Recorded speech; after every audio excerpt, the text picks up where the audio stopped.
కాలంలో భారతదేశంలో బాగా ఎక్కువగా కాంట్రవర్సీ అయినటువంటి ట్యాక్స్ జిజియా ట్యాక్స్. జిజియా ట్యాక్స్ అనగానే మనకు ఎక్కువగా గుర్తొచ్చేది ఔరంగజేబు. కానీ ఔరంగజేబు కన్నా ముందు ఒక 1000 సంవత్సరాల ముందే భారతదేశంలో జిజియా ట్యాక్స్ ప్రవేశపెట్టబడింది.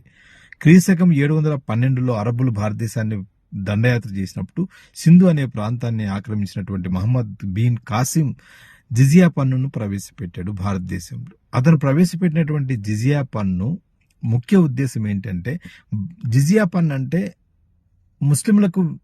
ముస్లింలు కానిటువంటి వారు, అంటే ఎవరైతే నాన్ ముస్లిమ్స్ ఇండియాలో ఉంటారో నాన్ ముస్లింలకు వేసినటువంటి పన్ను. అంటే హిందువులే ఎక్కువగా ఈ పన్నుకు అట్రాక్ట్ అవుతారు. నాన్ ముస్లిమ్స్ అంటే అప్పుడు హిందువులే ఎక్కువగా ఉండేవాళ్ళు, ముస్లిమ్స్ కానీ హిందువులు కానీ ఉండేవాళ్ళు.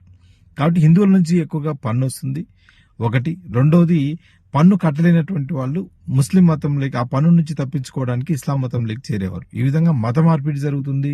రెండోది, డబ్బులు కూడా ఎక్కువ వస్తుందనే ఉద్దేశంతో జిజియా పన్నును ప్రవేశపెట్టడం జరిగింది. అయితే ఈ జిజియా పన్ను తర్వాత కాలంలో ఢిల్లీ సుల్తాన్లు కలెక్ట్ చేశారు. ఢిల్లీ సుల్తాన్ల కాలంలో ఫిరోజ్ షా తుగ్లక్ జిజియా పన్ను ఈవెన్ బ్రాహ్మణుల మీద కూడా పెట్టడం జరిగింది. ఆ తర్వాత అక్బర్ జిజియా పన్ను తీసేశాడు 1564లో. అక్బర్ తర్వాత మళ్ళీ 1679లో ఔరంగజేబు తిరిగి ఈ జిజియా పన్ను ప్రవేశపెట్టడం జరిగింది. ఈ విధంగా జిజియా పన్ను తన ప్రస్తావనను కొనసాగించుకుంటూ పోయింది.